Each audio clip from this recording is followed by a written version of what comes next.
Hello, everyone, and welcome to United Christian Faith Ministries, Economic Empowerment, Money Talk. Tonight, we have some great information to provide to you pertaining to money, and our topic is how financial illiteracy can be a hazard to your wealth. We have a great speaker, Mr. Ricardo Thomas, that will be speaking with us on tonight. So go ahead and share out on YouTube and Facebook of this event that's currently happening. Also like and subscribe to our channel on YouTube as well with United Christian Faith Ministries under the direction of our great pastor, Pastor Mark Ellis. So definitely go ahead and share out this information with individuals, family, and friends, because this is our family and friends event that we're doing. So we're just waiting for more people to come in. Definitely continue to like and share this event in which we're having. While we do that, we're going to go into prayer, and then I'll do a bit of an introduction. Before I do prayer, I definitely want to share what we do with economic empowerment here at United Christian Faith Ministries. We are a resource for individuals that need assistance with financial literacy, understanding their finances a little bit better. If they're needing resources for employment, we are helping them find that way to employment, also through workforce development. And also we are helping those individuals find ways in which they could gather more resources for their businesses, or if it could be through purchasing a new home. We want to be that first resource to you within the faith-based community, in order to better help you through your finances. So that's what we do here within United Christian Faith Ministries, economic empowerment, but mostly giving it through godly principles and the way that we want it to be conducted and given out. So with that being stated, I'm going to go into prayer, and then we will go into the introduction of Mr. Ricardo Thomas. Again, you guys, like, share, subscribe on YouTube, and definitely share this information out on Facebook with your family and friends, because again, it is Family and Friends Month here at United Christian Faith Ministries. So Father God, we just thank you even now for the people that are listening in on this, wanting to know more about money, wanting to know more about how to be a great steward of their finances. Father, we just thank you now that they are not only hearers of the word on tonight, but also doers of the word. They apply what's being given to them pertaining to their finances. We ask that you bless the speaker, that he's able to give out the information so that individuals are able to receive it and use it into their everyday lives. Father God, we just thank you even now for all the things that you're doing in our lives. And we praise and thank you in your name, Jesus. And it is so. Amen. So I'm going to go into the introduction of our speaker, Mr. Ricardo Thomas. I've been knowing him for quite some time through the Urban League of Louisiana, Young Professionals, just a great person to bring on and talk about finances. So Mr. Ricardo Thomas is a graduate of Loyola University, where he earned a Bachelor of Business Administration degree in finance. He is a registered financial consultant and chartered federal employee benefits consultant. He also became a fully licensed investment broker at the age of 19. He's a practicing financial consultant and is the president of Thomas Whitell and Associates Incorporated, a financial consulting and asset management firm with clients across the country. His community endeavors involve serving for the past 17 years as a member of the board of directors for Goodwill Industry of Southeastern Louisiana, where he currently serves not only as vice chairman, but the board of chairman for financing, for fundraising, and marketing committee.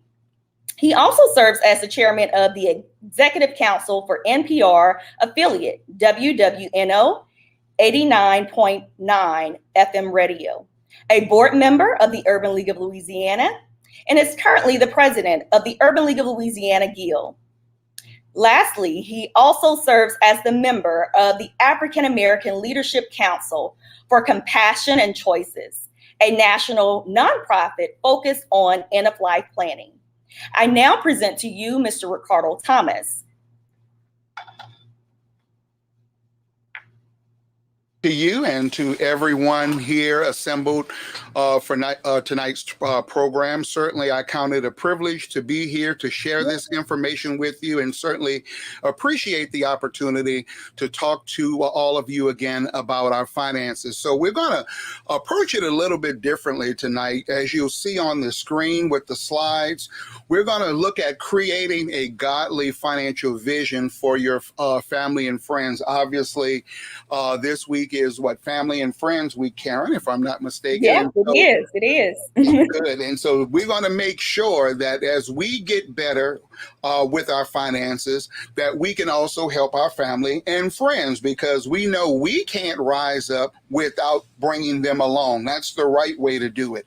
And so tonight, in the time that we have, we're going to go through a few principles that actually are in the Bible as it relates to our finances. I was sharing with Karen in preparation for tonight that I used to teach some courses in area-wide churches as it relates to Bible-based money management. And oftentimes people are shocked to find out that there are over 2,000 verses in the Bible that has to do with money and wealth. Over 2,000 verses in the Bible that has to do with this subject. So obviously it must have some importance if it's in the Bible that many times, you know. So we're going to talk about a few of those things and apply it to real world current situations with that. So she mentioned that I graduated from Loyola and that I used to teach at Delgado for about 10 years. So I guess it's the teacher in me. And I guess I may have gotten it from my mother as well, who was an educator. So we're going to start tonight with a quiz. So as we move to the next slide here, and we're going to take it from the foundation of the verse from Hosea 4:6. My people perish for lack of knowledge. Now think about that. Oftentimes we hear that in church, in conversation, that our people perish for lack of knowledge. But tonight, as we go through the presentation, I want you to plug it in from the standpoint of the lack of knowledge as it relates to our finances. In the introduction, Karen mentioned about the importance of financial literacy, or the high level of financial illiteracy in our community. So I always like to start with some questions, and certainly you can put your input in the chat as we go through the questions, because we may have something special for you at the end. So we're going to go through a few here to test your knowledge of financial basics. And again, I always like to get feedback and participation from the audience. So please, by all means, put your answers to these questions in the chat. So question number one: how much should you set aside in liquid low-risk savings in case of emergencies? Let me repeat the question. How much should you set aside in liquid low-risk savings in case of emergencies?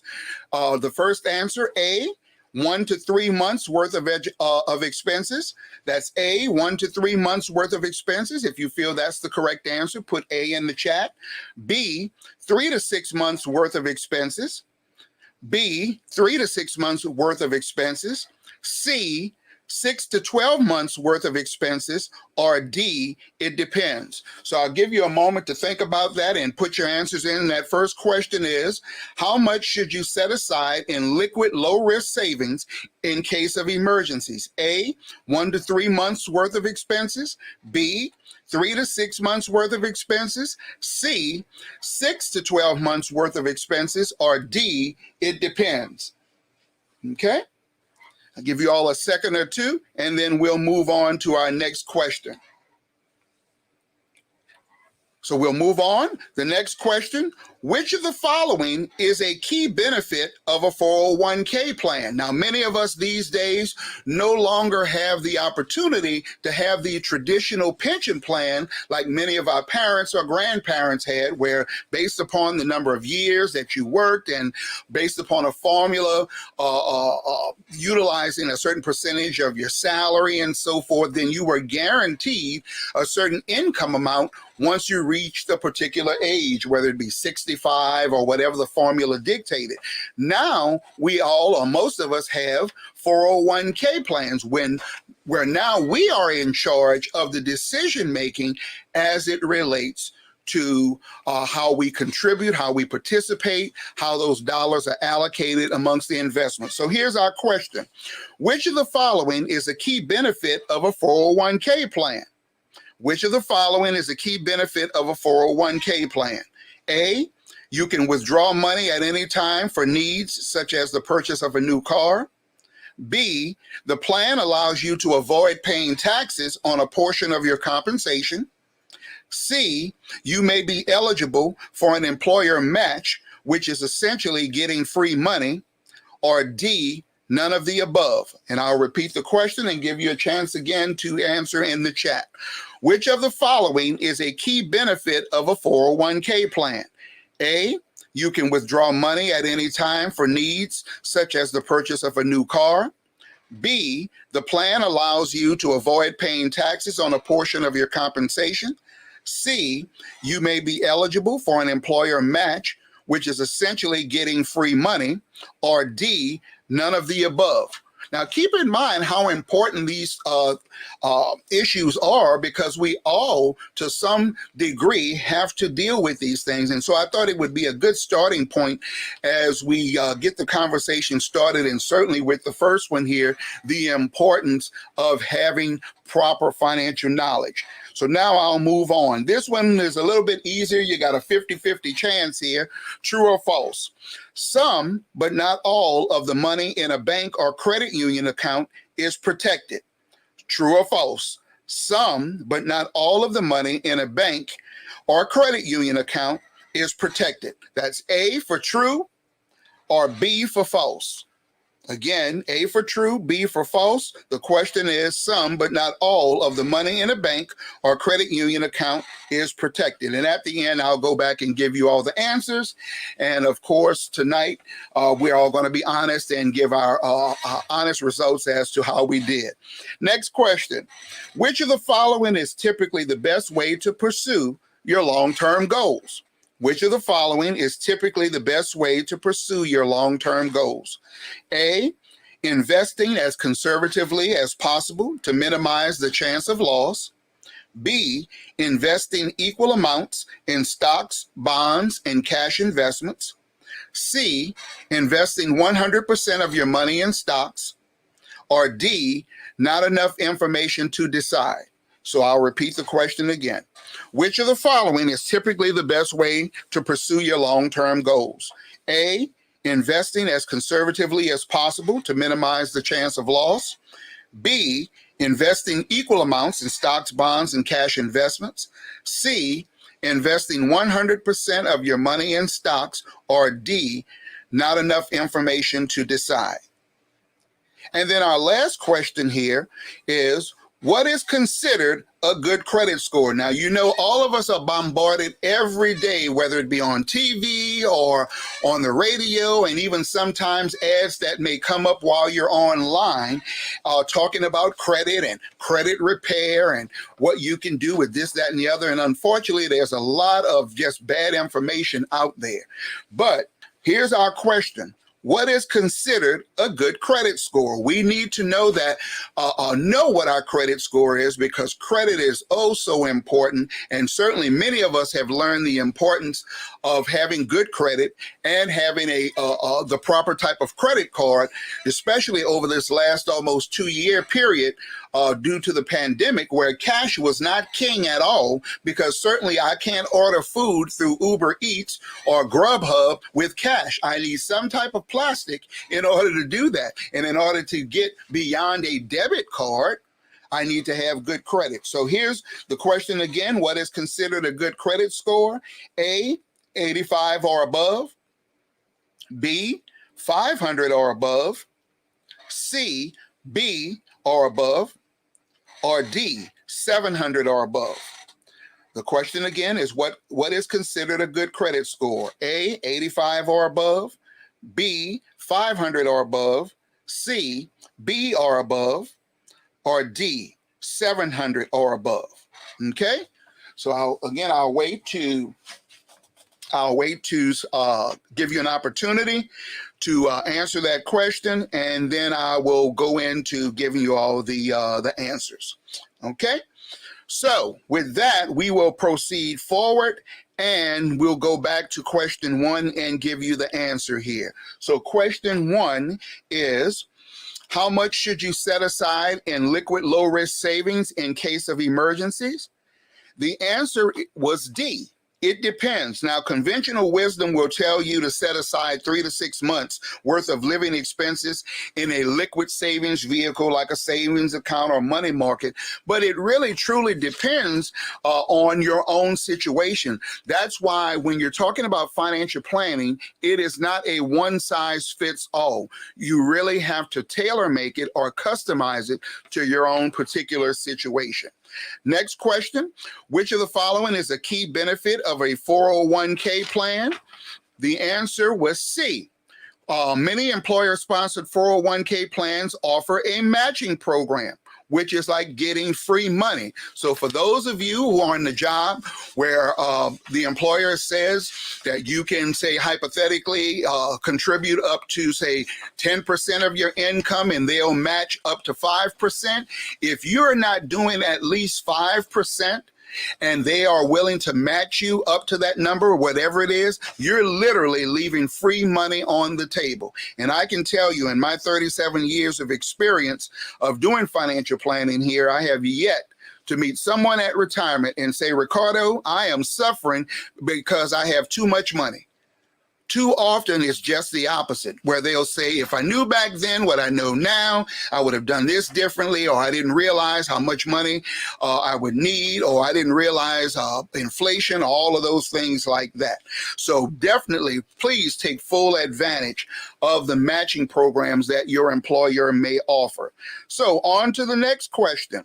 Some, but not all of the money in a bank or credit union is protected. And the answer is true. Okay, now for some of you, you may remember not too long ago, the protection, and most of us are familiar with it and hearing about the FDIC, when there were savings and loans, which all went bankrupt. There was the FSLIC, and our accounts were protected only up to $100,000. Now, fortunately, they have increased that to $250,000, but keep that in mind when you have multiple accounts in the bank, and depending on their registrations, you may not be fully protected. Not only that, these days, when so many banks own other banks under different names, sometimes that protection is looked at in the aggregate, meaning where you may be thinking by splitting the monies between some at this bank and some at the other bank and protecting yourself, only to find out, unfortunately, later on and too late, that the other bank was a subsidiary of the first one that was in trouble, and you may not have been as protected as you may have thought of. So it pays to do a little bit of homework as it relates to that. So for many folks, that won't be an issue, but I'd rather find out beforehand while I have a chance to correct it, if that applies to me. And then our last question was, what is considered a good credit score? Now, I am certainly hoping that no one wrote 85 or above is a good credit score. The answer was D. D as in David, 700 or above is a good credit score. And as we move further into the presentation tonight, you're going to hear more about how that's so important, because it's your credit score that dictates the interest rates that you get on loans. It's your credit score that is evaluated when you go on job interviews now. And it's your credit score that is a factor when applying for insurances like auto and homeowners and all of that good stuff. So it is important for us to have a good credit score, because it reflects our character and how responsible we are when it comes to managing our finances. So that was our test to get it started. Let's move on to the next question on here. How does money work? And I'd really like to get some input here in the chat, because this one here is very important. And so here's the question that I'm asking. So assume I gave everyone here in the program tonight $1, And let's say you found a bank or credit union that's paying you 3% interest. Okay. And so my question is, how long do you think it takes for $1 to grow to just $2 if you're getting 3% on your money? Okay. Now think about that. You know, we see the commercials, we go online, we go to the bank websites, and they tell us, they're going to pay us X amount of interest on our accounts and all of that. And sometimes they'll tell you it's compounded daily and all of this good stuff. And for many of us, if not all of us now, when we get paid, we're not getting physical paper checks anymore.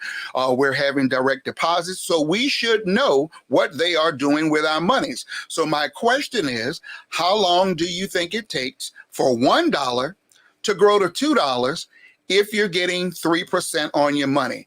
And for those of you who'd like to take a stab at it, please put your answers in the chat, and then I'll answer that for you in a minute or two, and hopefully no one passes out when you hear the real answer here. So all we're doing is the math and trying to understand how money really works, because as we move further into the presentation and talk about creating wealth and generational wealth, or knowing how to invest, we must first understand the basics. And that's why we're starting right here. We should understand how money works, because if we don't, how can we properly evaluate the performance of any type of investment that we're in? So whether it's stocks, bonds, mutual funds, real estate, or whatever, if we don't understand the basics of compound interest, which is what we're talking about, how can we properly evaluate it? Okay, so the answer is whatever rate of return that you're getting on your money, you divide that number into 72, and it tells you how many years, not how many months or weeks, but how many years it takes to double your money one time. So in our example here, we were using 3%. So all we're doing is going back to our early days in school and doing some simple division. So in this case here, we're going to divide 3 into 72, or to say it another way, 72 divided by 3. The answer will tell us not how many days, weeks, or months, but how many years it takes to double our money one time. So in our example of 3%, 3 goes into 72 24 times. So how long will it take for $1 to double to $2? 24 years. Okay? And it doesn't matter how much money you have, the answer is the same if you're getting the same rate of return. So even if I had $1 million, if I'm still only getting 3%, it's still going to take 24 years. So, and I stress that because sometimes we feel, well, if it's more money, it's going to grow faster. No, we have to get a better return on our money for it to grow faster. And that is the rule of 72. And I encourage you at the end, you can certainly Google it and look it up, or you can visit our website to get more information. We actually do have a small video available on explaining how the rule of 72 works. So that's how money works. The last thing I'll mention on this slide before we move on is that in order for us to truly operate in the way that God wants us to, particularly as it relates to our finances, we have to be willing to share the information, not hoard it and keep it to ourselves. But when we know better and do better, we have a responsibility to help our fellow man and share it with them, because we all can rise together. It's not a situation of, well, if I tell it to this one or I tell it to the other one, somehow that's going to cut back on what I can have. That's not the case at all. So we really have a responsibility such that when we learn how money works, when we learn how to do better with our finances and improve our situations, let's help the folks that are around us. And so hopefully tonight, with the little nuggets that we will address, hopefully it will encourage you and motivate you to share that with your family members, with your friends, with your co-workers, with your neighbors, so that we can all rise together. So that's why we started here with Hosea, my people perish for a lack of knowledge. And hopefully with this little bit of knowledge here that we've shared tonight, that'll help you look at things a little bit differently and start to make better financial decisions. So we can proceed to the next slide.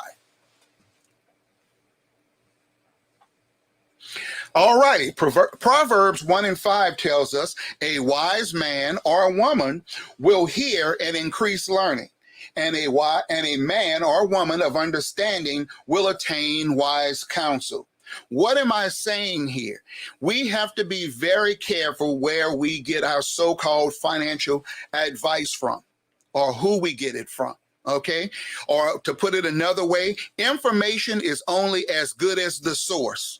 Okay, so when we're talking about achieving financial independence, when we're talking about retirement planning and being able to stay retired when we reach that so-called retirement age, when we talk about educational planning and so forth, it is absolutely essential that we are dealing with qualified, legitimate professionals. Now, we all at some point in time have heard about the shade tree mechanic who was going to so-called save us a few bucks as opposed to bringing it into the dealership or the professional mechanic, and they were going to do it there in the neighborhood and save us all kind of money, only to let them do it and mess it up. Then we paid them for the parts that they messed up, and at the end it's still not working right, and then we got to go back to a true dealer or a true mechanic now and first pay them to undo what the shade tree mechanic did and then do the original work that should have been done. Bottom line is, you get what you pay for. And the same thing applies as it relates to our finances and who we get our information from. So the question is, what is the criteria we should be looking for when we are assembling our financial dream team? And so when I talk about financial dream team, I'm referring to the accountant or CPA. Okay, depending on the complexity or simplicity of your situation. I'm talking about the banker. I'm talking about your insurance agent. I'm talking about your attorney that may assist you with estate planning. And no, an estate planning attorney is not the same as a personal injury attorney. We'll get to that in a moment. And certainly last but not least, we're talking about your financial planner as well. All of these people make up your financial dream team. It's much like a football team. You don't see the quarterback trying to also block and be an offensive lineman and play defense.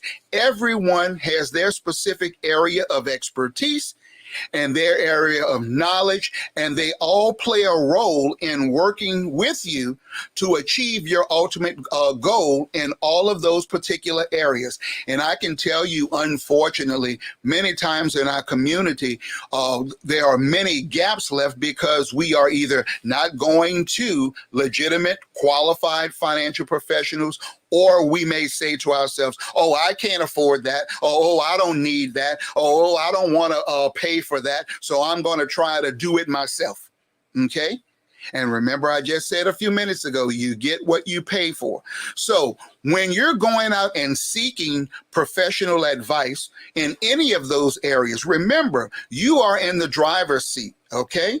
You are the owner. It's like being the owner of the Saints. You're the owner of the team, and all of the financial professionals, we're the coaches. We work for you. So you are entitled to ask the right questions, such as, okay, what is your educational background in this area? Do you do this on a part-time or a full-time basis? I love to use this example. Would you deal with a part-time doctor that on Monday he's your surgeon and Tuesdays and Wednesdays he's cutting your grass?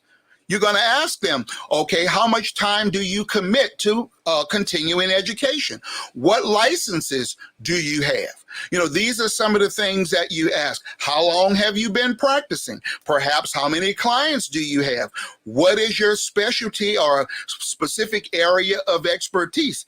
And if you're not getting the answers that you feel you should be getting, then get up and walk out of the door. Or these days, since we're doing everything by Zoom, close the Zoom session out or hang up the phone if they're not meeting the qualifications. Bottom line, if you want professional results, you have to deal with qualified professionals. So keep that in mind. And that's why we reference the scripture here that a wise person will hear and increase learning and seek unto wise counsel.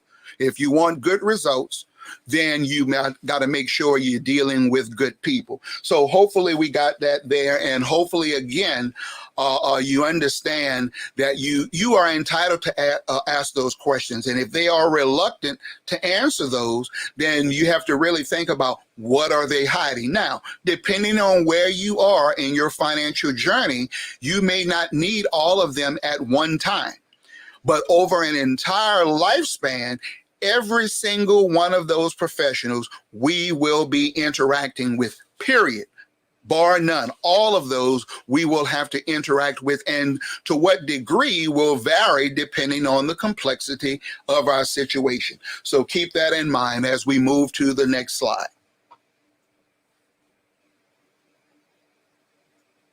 Okay, sticking with Proverbs here, Proverbs 13:22 tells us that a good man or woman leaves an inheritance to his children's children.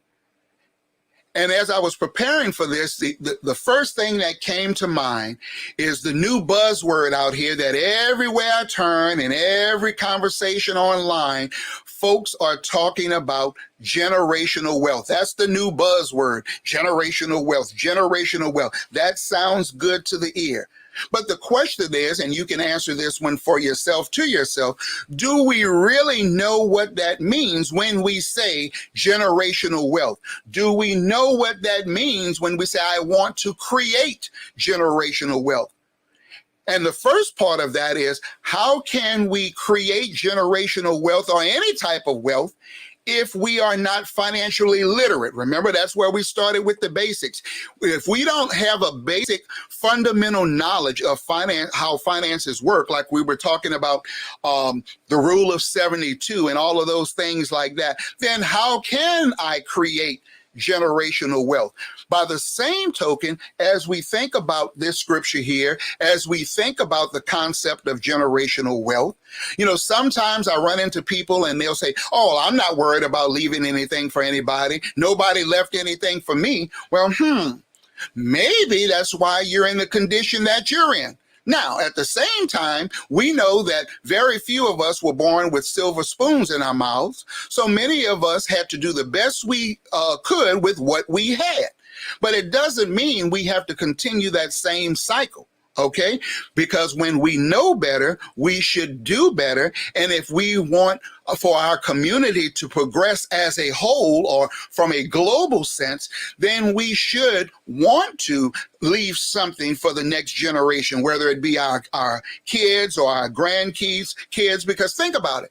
Think about when you perhaps had to buy your first home, or think about for those of you who attended college and looked at that tuition bill, think about how much easier it would have been to deal with each one of those situations if somebody had left you an inheritance and said, you know what, Ricardo, my son, my grandson, whatever, I'm going to leave you $20,000 for a down payment on your first home, or I'm going to leave you $20,000 towards your future college education. Do you think that would have made a difference? So remember, we got to change our mindsets and realize that it's about, if we're truly committed to creating generational wealth, then it's like the relay race in the Olympics, okay? Meaning that each player will carry the baton for only so far. And then once they do that, they pass the baton on to the next person so they can make the journey a little bit further until they reach the ultimate destination. And that's what we're talking about here. So as we move on the slide here, where we talk about understanding the financial markets, I just alluded to this. When we say we want to create generational wealth, then we must understand how the markets work. Every single business day from Monday through Friday at 5 o'clock, the news comes on and tells us that the Dow Jones average or the S&P 500 went up today or went down. Do we know what that means? Now, sometimes folks say, oh, that doesn't pertain to me, so I'm not worried about it. That's not true at all. That's not true at all. And certainly the pandemic should have taught us that. And certainly over the last 4 years and some of the economic challenges that we dealt with over those years should have shown us, if we didn't already understand it, that everything revolves around the market and the economy, even now.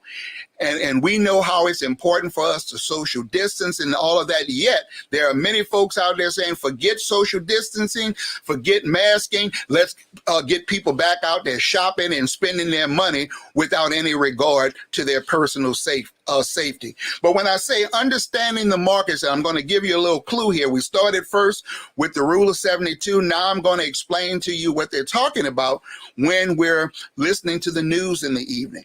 So when they say the Dow Jones average or the S&P 500 average is up, all that means is in that particular day's trading session, when it's up, that means there were more buyers who were buying stock of companies for the future than those who sold on that day. More buyers than sellers. That's an up day. When they say the market is down on a particular day, then that means there were more sellers than buyers. More sellers to capture their profit or what have you for that particular session than those who were buying.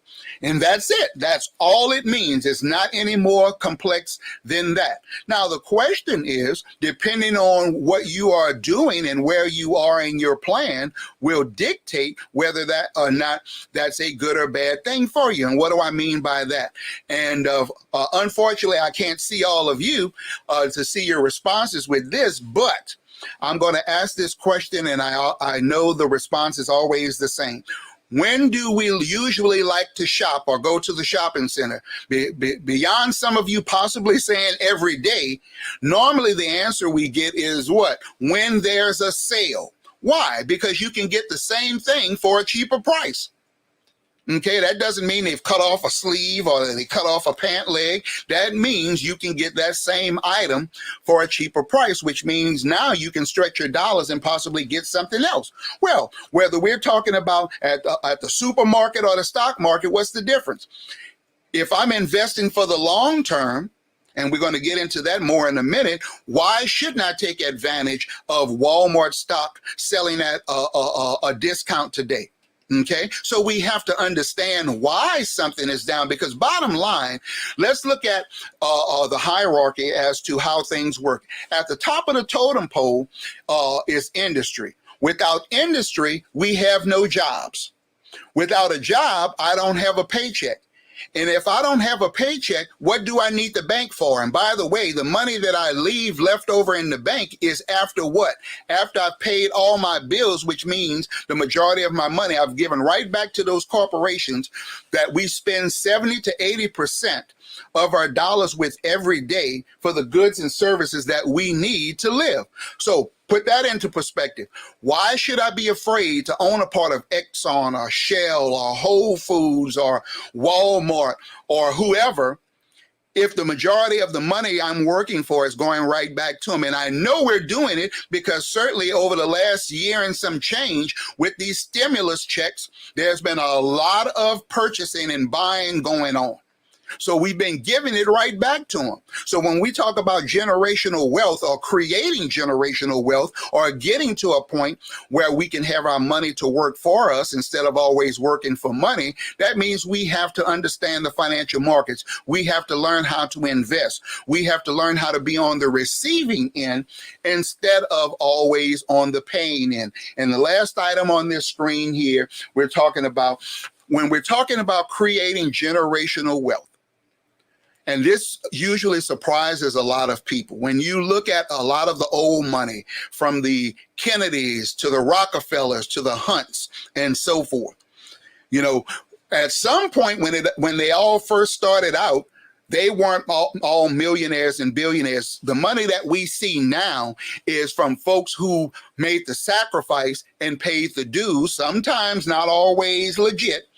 The history has shown that, but someone way in the past had to start the ball rolling. So what am I getting at here? A lot of the wealth that is passed from one generation to another is done many times through the proper use of insurances, specifically life insurance. And I know that may be a shock to some, but life insurance is not just for burial, okay? It is not just for that at all. It is a very, very important financial planning tool where assets literally can be passed from one generation to the next with many, many tax benefits when structured properly. Okay. Now think about that in light of the current situation. I don't want to get ahead of myself, but just plant this seed in your mind as we think about the pandemic and COVID-19 and how our community was disproportionately impacted. I'm going to get into that more in an upcoming slide, but think about all the family members and our friends that we know that were grossly unprepared financially when one of the income earners unfortunately may have died due to COVID, and now look at the impact on their family. Okay. So insurance is very, very important. Obviously, we don't have enough time to get into all of the specifics on that tonight, but that is something that is worth you speaking with a qualified professional to get an understanding that insurance is not just about burial at all. Truth be told, I'll leave you with this nugget. They really shouldn't call it life insurance. They really should call it income replacement, because when someone dies, the only thing that stops is their paycheck. All of your bill collectors still want their money. So how will the folks you leave behind address that if you are either underinsured or have not accumulated sufficient financial assets to meet all of their then current and future needs? So we'll move on to the next slide. So now, many of us growing up in the church, and I'm no different, heard all the old folks saying all the time, heaven is a prepared place for prepared people. Well, guess what? I'm going to add a question to that tonight. Well, what about earth? What about earth? And what I'm getting at here is that it is important for us to plan.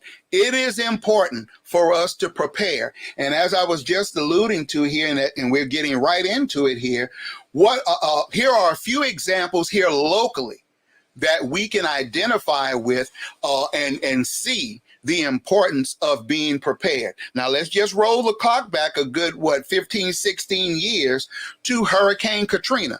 Now, think about it, y'all. We all live in Hurricane Alley. We know every year we have a hurricane season, and it is highly likely that somewhere over that 6-month period or so that we may have to leave our homes for 2 to 3 days to evacuate for safety to higher ground because of a hurricane. Well, guess what? We need to be prepared for that. We should have money set aside that say, well, okay, I know it comes every year, so I might as well be prepared and not have to put myself in a negative financial position because we now have to go to a hotel, a motel, or stay with someone, and of course, take care of our financial responsibilities with that because of, a hurricane. Now, certainly, we know with Hurricane Katrina, that was an extended situation where many of us had to leave home. But what am I getting at with that? Think about all of those families and individuals who had homes that either had no insurance at all, and I'm talking about homeowners because, don't have the mortgage anymore, so I'm not obligated to pay it, so I'm going to drop that and save that money, only to find out here with Hurricane Katrina, the hurricane demolishes the house. And now what it costs to rebuild it is way more than what it was when you first bought it. And because you had no insurance, guess what? Now you're back in debt again, potentially for another 15, 20, or 30 years, where if you had the proper insurances, the insurance could have been in place to either replace the house or take up the lion's share of the cost to redo it. Now, let's move the clock currently to COVID-19. And I know, and I've certainly talked with a lot of people over the last year and some change, and And none of us thought that here we are over a year and a half later, and that we're still dealing with this COVID-19 situation. And again, we know that this thing has disproportionately affected our communities. We know a lot of folks have lost jobs. A lot of folks have not been able to pay their rents. And unfortunately, but this is the reality, everybody does not have the opportunity to work from home. There are some jobs that you just can't do through Zoom or a computer. If I'm working at Walmart, I can't do that through the computer at home. If I'm working at McDonald's, I can't do that through the computer at home. Some jobs still require us to be face to face, which means we're taking on additional physical risk, but we got to do what we got to do to take care of ourselves and our families. So the question is, what do we do to prepare ourselves? That goes back to the very first test question we had tonight on the quiz of having an emergency fund. Now, granted, this situation has lasted longer than we thought for a variety of reasons, which we don't have enough time to get into tonight. But having that cushion, for 3 to 6 months or longer, like we said, it depends, would have gone a long way to help folks in paying their rent. Because even though there has been a moratorium in a lot of places, there's still millions of people that have been evicted. And a lot of those folks look like you and I. But having that emergency fund, having that preparedness, like the old saying goes, it's better to have and don't need than to need and don't have. And that's why we say, not just preparing for heaven, but while we here, we need to be prepared too. I mean, this is something that we tell our kids from the very, start when they're young. Get your education so you can be prepared to get a good job, to get better pay, so you can better, have a better lifestyle and better family situation. That's all about preparedness. So those same principles still apply. And then we'll move on to the critical need for estate planning. And, that's the subject that we never want to talk about, which I don't understand, because death is just as much a part of life as anything else. We're all not going to stay here. And we certainly say in church, this is not our home. So why can't we talk about it? Okay, because death is a question of when, not if. And think about that from the mindset of what we've been dealing with the pandemic over the last year and a half. Think about that, where we've had loved ones who were in the hospital and could not speak on their own behalf as it relates to the kind of care they want or do not want. Think about that, about it when they did not, when they died, when they did not have a will and there were no formal instructions as to how they wanted their estate to be handled. And as a result of that, and we've all seen it, that's when all the folks come out to woodworks. Well, mama told me 2 days before she passed this, that, and the other. And well, she told me 10 seconds before her last breath. And then you get into the family squabble. Folks don't want to pay the property taxes.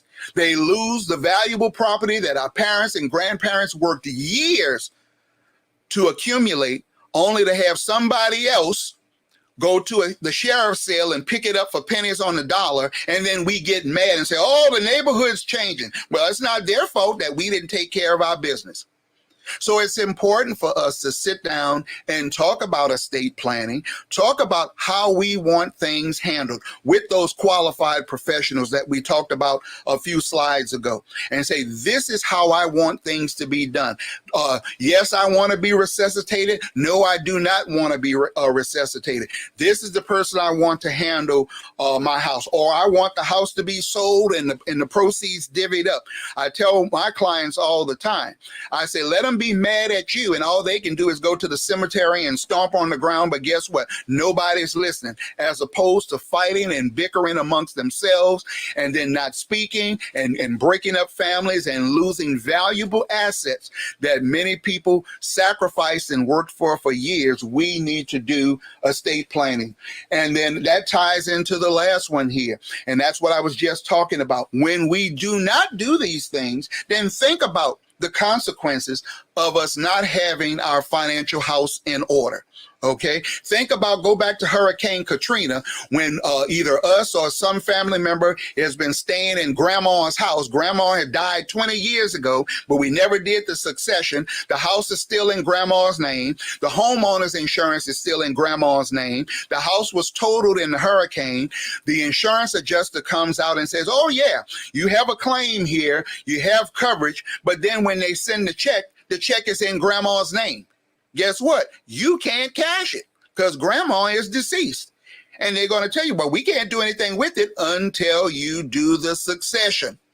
Now, you may have 2, 3, 5, 10, or 20 or more people involved, depending on how small or large your family was, and depending on, again, how many people that may have died since grandma or grandpa's death. So do yourselves a favor. Let's handle our business early on, because it doesn't get any easier. It doesn't get any cheaper. It does not get any better by procrastinating. It only makes a difficult situation worse. Those are some of the consequences of not having our finances or our financial house in order. And one more I'll mention, because all of this we're talking about, you've heard me allude to retirement planning. Okay. And certainly for a lot of our baby boomers now, they're thinking about retirement. They're around that age, 60 to 65. And then certainly because of COVID, some folks have decided to move their retirement date up.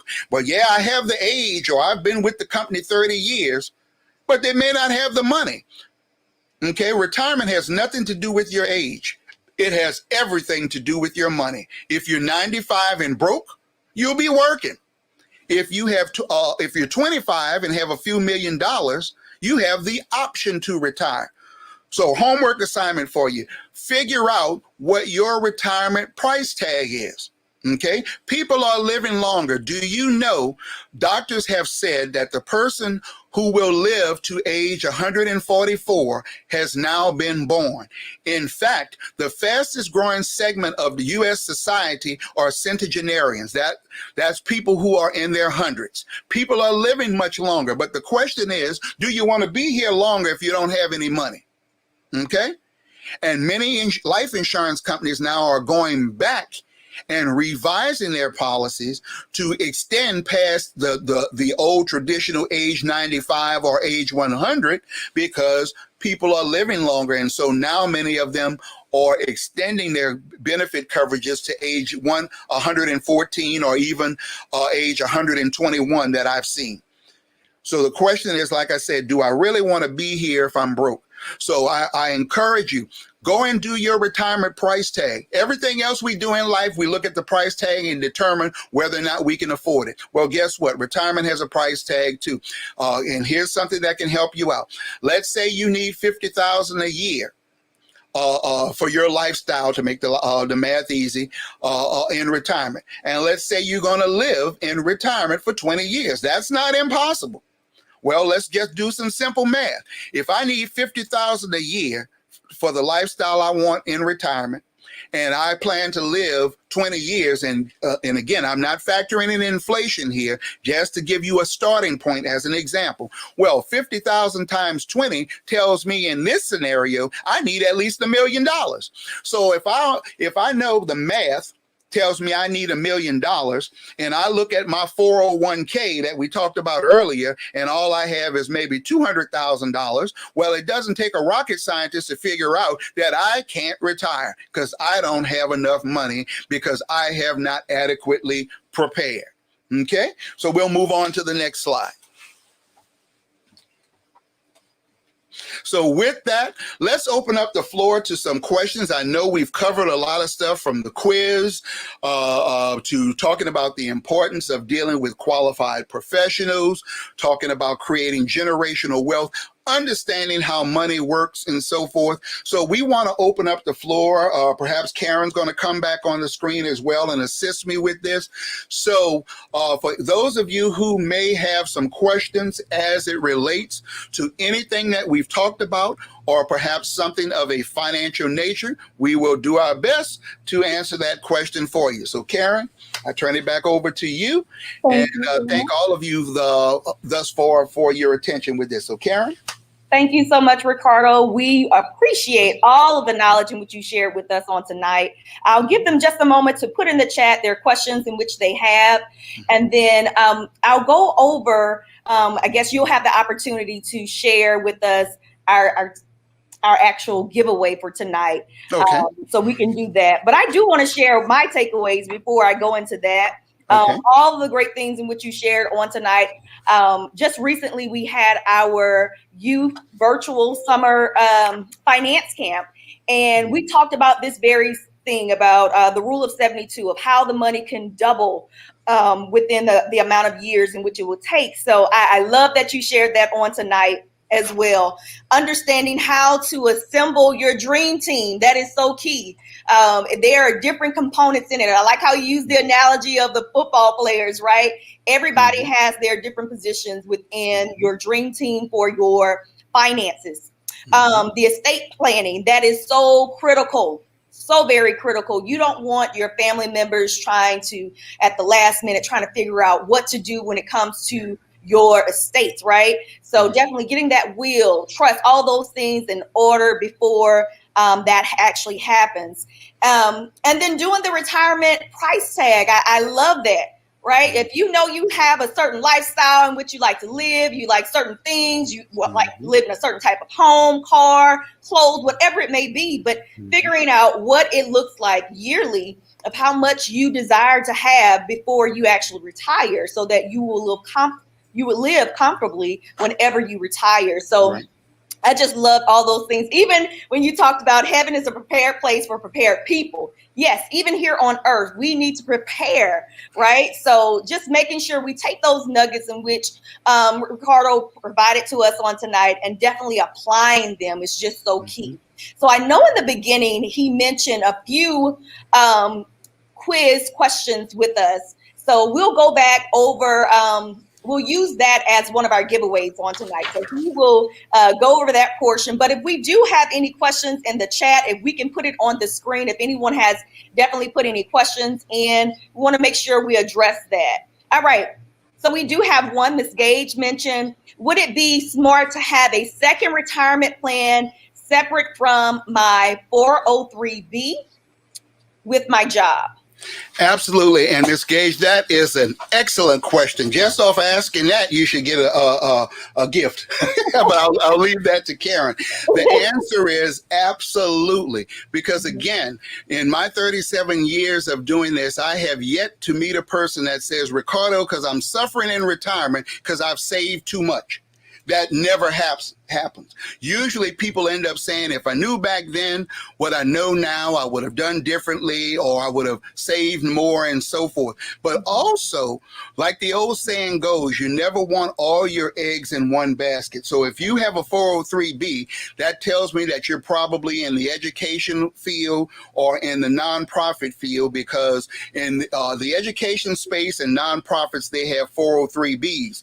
In the private sector and the corporate world, we have 401ks, and all those numbers mean, and here's another financial nugget for you, those numbers actually only pertain to the Internal Revenue Code. So when it says 403B, that's Internal Revenue Code, Section 403B, that pertains to retirement plans for people in the educational space and nonprofits. And with 401ks, that's referring to Internal Revenue Code, Section 401k. So yes, you should always have something of your own in addition on the outside, because the tax laws change from administration to administration. The plans that are offered on the job change many times by the company. Sometimes you may have a plan, but the options, the investment options in there may not be great. So you want to always have something of your own on the outside. So that's a very good question. And hopefully these little tips here encourage you to do that. Absolutely. It's super smart to do that. Awesome. Yes. All right. If we have another question, we can put it on the screen.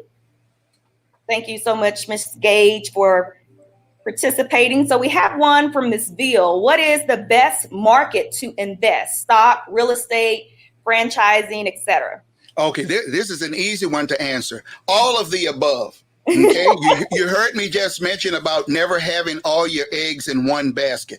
And what we have to realize is that just because you may have a business doesn't mean you don't want to invest in the stock market, or just because you have real estate doesn't mean you don't want to have a business or invest in the stock market. You have to diversify. Why? Because everything works in cycles.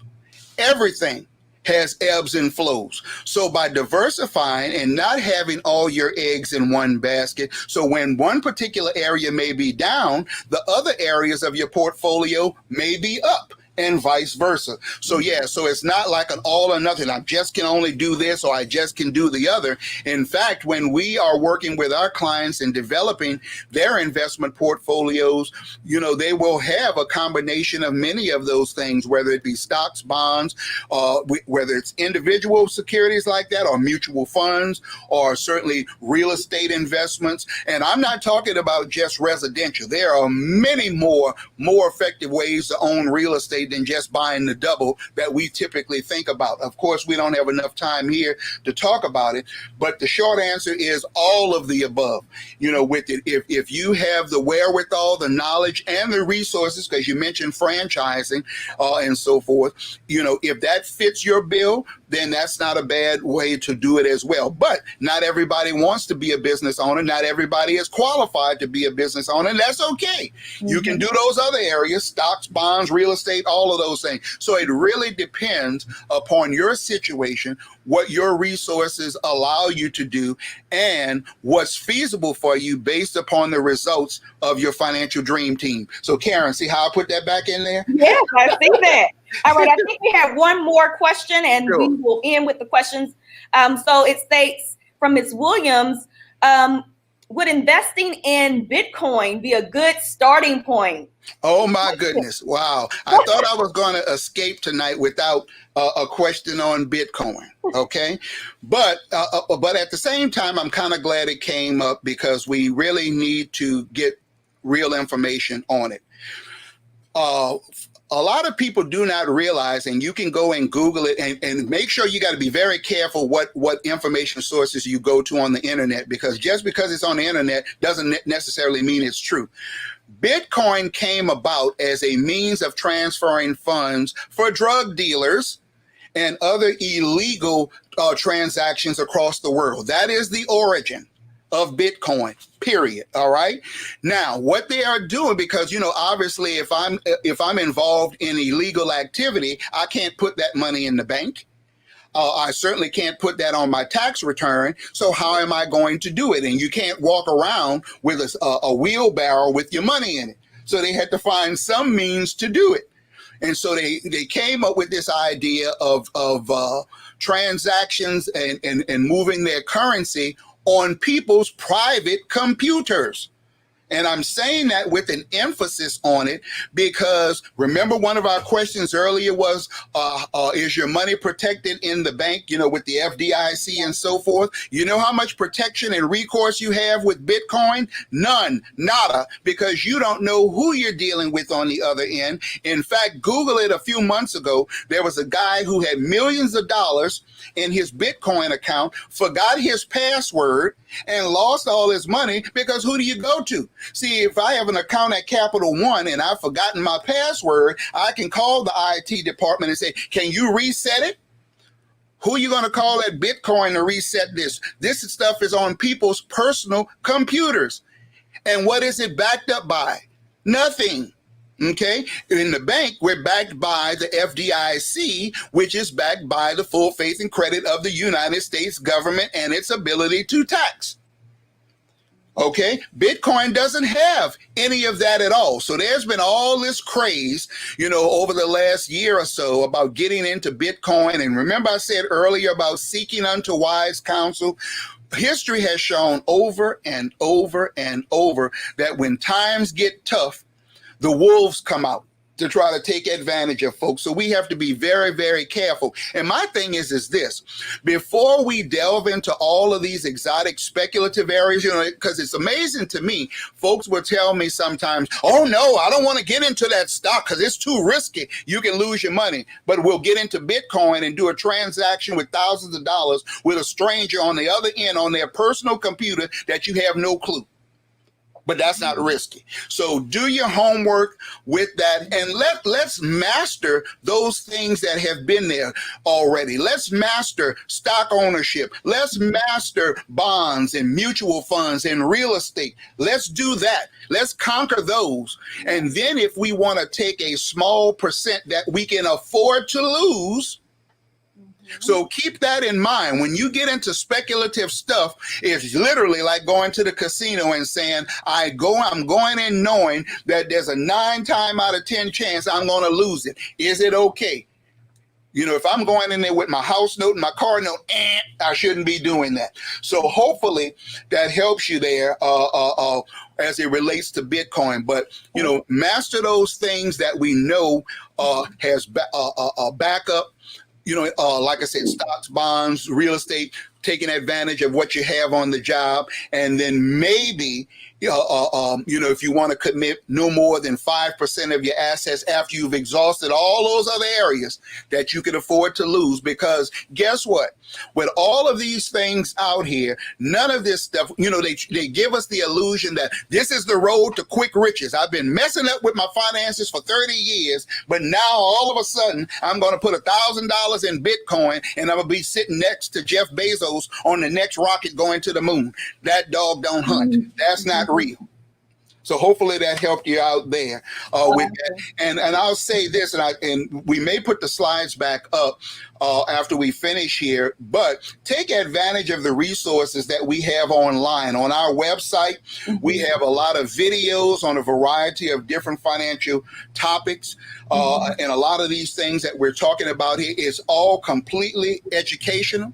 So take advantage of that stuff there. Oftentimes we say, well, we don't have anybody in our community that we can go to and trust. So I want to say this again. Thank you, Karen, for inviting me to be here. Thank all of you who are participating tonight, but take advantage of the information that's out there.